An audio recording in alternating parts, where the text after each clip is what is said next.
the birth of a man out of his time. Nikola Tesla was not born on an ordinary day. He came into the world amidst a violent storm, with thunder cutting through the sky and lightning illuminating the night as if the universe itself were announcing something extraordinary. The midwife, frightened by the fury of nature, is said to have declared that the child was a son of darkness. His mother, without hesitation, replied with words that would later sound prophetic. "No, he will be a son of light."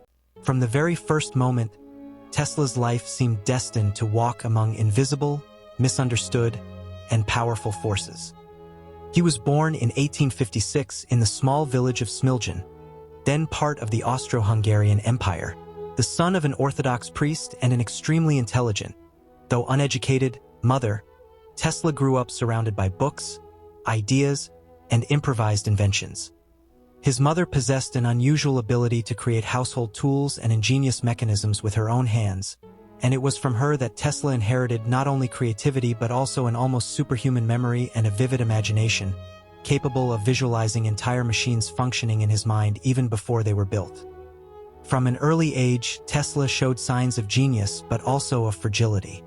He suffered from intense visions, flashes of light that appeared before his eyes accompanied by images as real as the physical world. Loud noises deeply disturbed him, and he developed manias, obsessions, and an extreme sensitivity to his surroundings. What would later be seen as eccentricity was, in fact, the price of a mind that operated at a different frequency than most people. Tesla's childhood was marked by loss and trauma. His older brother died in a tragic accident, an event that left a deep scar on his family and one that Tesla would carry with him for the rest of his life. Many believe that this episode intensified his introspection and his almost obsessive desire to understand and master the forces of nature, as if science could offer some kind of control over the chaos of existence. Despite his father's wish for him to pursue a religious life, Tesla found an undeniable calling in science and engineering. He studied mathematics, physics, and engineering with an ease that impressed teachers and colleagues, although he rarely completed formal courses. His mind advanced faster than institutions could keep up. For Tesla, learning was not linear. It was a continuous flow of ideas, connections, and mental images that formed with frightening clarity. It was during his years in Europe that Tesla began developing the idea that would change the world forever: alternating current. While most engineers of the time focused on limited and inefficient systems, Tesla envisioned a way to transmit electricity over long distances with far less energy loss. He not only understood the problem, he already saw the solution working perfectly in his mind. During this period, Tesla worked for electric companies and even collaborated with companies associated with Thomas Edison. However, from the beginning, it was clear that his ideas went far beyond what his superiors were willing to accept. Tesla didn't think about gradual improvements, he thought about complete revolutions. This difference in vision would soon put him on a collision course with one of the most powerful men in the electric industry. And so it was with a suitcase, some manuscripts, and ideas considered impossible, that Nikola Tesla decided to cross the ocean to the United States. He carried no money, no guarantees, no prestige. He carried only his mind, a mind capable of illuminating the world, but also of isolating him from everyone around him. The meeting with Edison and the beginning of the war. When Nikola Tesla landed in New York in 1884, the city was a living organism in full transformation. Irregularly lit streets, smoking factories, electrical cables hanging like exposed veins, and a general feeling that the future was being built there, day after day. Tesla arrived practically with nothing. A few belongings, letters of recommendation, and a notebook full of calculations, diagrams, and ideas that few would be able to understand. In one of these letters, there was a phrase that would catch anyone's attention. "I know two great men, and you are one of them. The other is standing before you." The recipient was Thomas Edison. Edison was already a living legend, an entrepreneur, prolific inventor, and master of self-promotion. He had become the face of electrification in the United States. His direct current system powered entire neighborhoods, and his name was synonymous with progress. Tesla, on the other hand, was a thin, soft-spoken foreigner with a heavy accent and ideas that sounded dangerously radical. Still, Edison hired him, quickly recognizing his extraordinary intelligence. Initially, Tesla worked long hours perfecting Edison's existing systems. He solved problems that other engineers considered unsolvable, often spending entire nights without sleep, guided only by his tireless mind. Edison had promised Tesla a large financial reward if he could significantly improve the performance of direct current generators.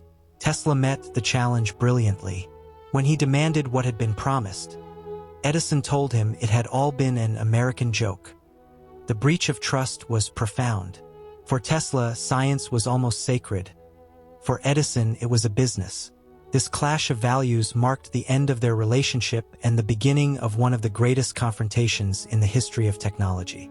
Tesla left Edison's company penniless, without support, and alone once more.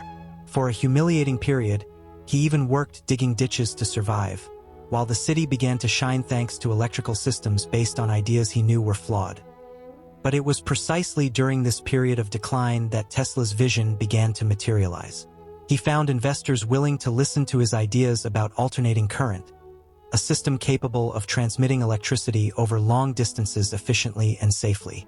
Unlike Edison's limited and expensive direct current, alternating current could be transformed, amplified, and distributed on a national scale.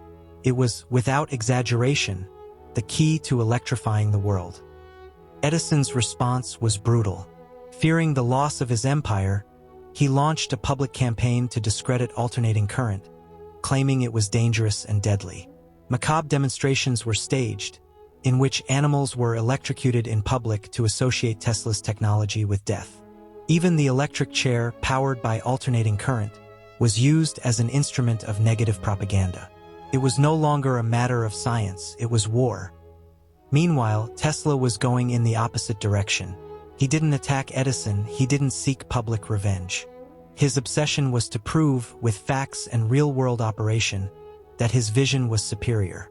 It was then that George Westinghouse entered the scene, an industrialist who saw in alternating current not only a technical advantage, but the future of modern civilization. Westinghouse bet on Tesla when few dared to do so, buying his patents and offering the necessary support to confront Edison's empire. The so-called War of the Currents reached its peak when the project to electrify the Chicago World's Fair in 1893 was put to the test. Edison and his allies lost. The city was illuminated by alternating current systems, and millions of people witnessed, for the first time, electric light on an unprecedented scale. It was an overwhelming victory for Tesla, although his name, once again, took a back seat.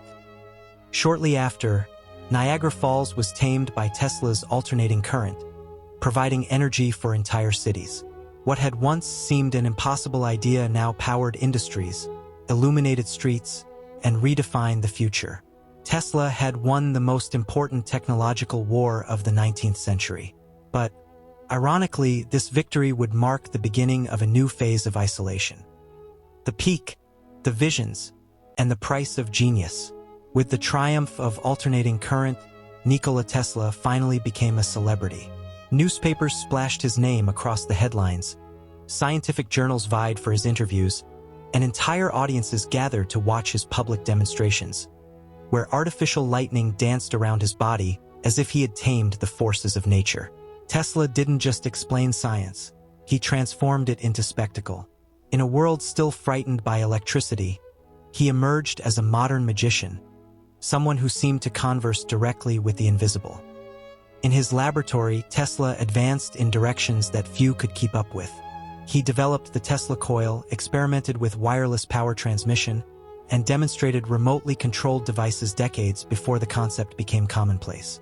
In a public presentation, he showed a small radio-powered boat, something so advanced for its time that many believed it to be a trick or even telepathy. Tesla spoke openly about global communication, images transmitted over long distances and interconnect. However, as his ideas became bolder, financial support began to dwindle. Investors wanted immediate products, practical applications, and quick returns. Tesla, on the other hand, was interested in fundamental principles, long-term visions, and projects that demanded almost absolute faith in the future. He believed that science should serve humanity as a whole, not just enrich individuals or corporations. This noble and idealistic stance came at a high cost.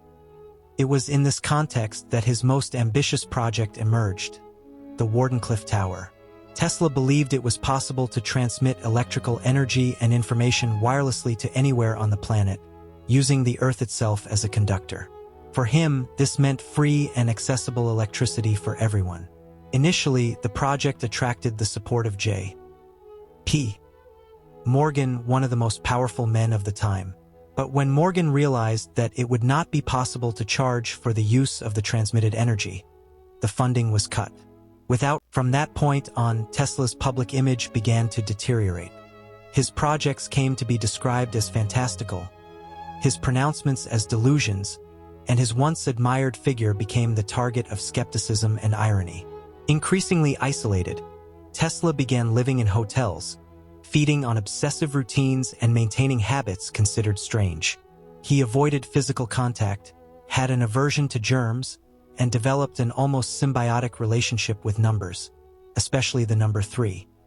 Meanwhile, other inventors were reaping the rewards of ideas Tesla had conceived years before. Guglielmo Marconi was celebrated as the inventor of the radio, using principles and patents that originated from Tesla's work. The recognition that could have guaranteed financial stability and lasting prestige slipped through his fingers once again. Tesla watched the future unfold without his name being engraved in it. Despite this, his mind never rested. He spoke of weapons capable of ending all wars, beams of directed energy, and global defense systems. Many of these ideas were dismissed as fantasy, but some would resonate decades later in real military projects. The line between vision and delusion became increasingly blurred, both for the public and for Tesla himself. The genius who had illuminated the world was beginning to fade into the shadows of his own mind and a system that didn't know what to do with someone so ahead of his time. And yet, even in isolation, Tesla continued to believe that science would one day do justice to his vision. Loneliness, forgetfulness, and time as judge. In the last years of his life, Nikola Tesla no longer occupied the center of attention. The man who was once celebrated as the architect of the future now walked the streets of New York almost invisibly, staying in increasingly modest hotel rooms, supported by small donations and what little remained of his former reputation. He remained elegant, polite, and deeply convinced of his ideas, but the world had moved on without him. Tesla began devoting a large part of his time to caring for pigeons. For many, this detail became a symbol of his final eccentricity. But for Tesla, there was something deeper there. He saw in these animals a form of silent companionship, free from judgment and expectations.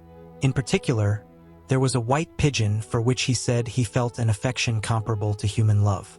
When this pigeon died, Tesla stated that he felt an essential part of his life had also come to an end. Financially, he lived in constant difficulty. Debts piled up, equipment was confiscated to pay overdue rent, and projects remained only on paper. Even so, Tesla continued giving interviews, making predictions about the future and describing technologies that, once again, seemed impossible for his time. He spoke of instant global communication, renewable energy, automation, and personal devices capable of connecting people around the world.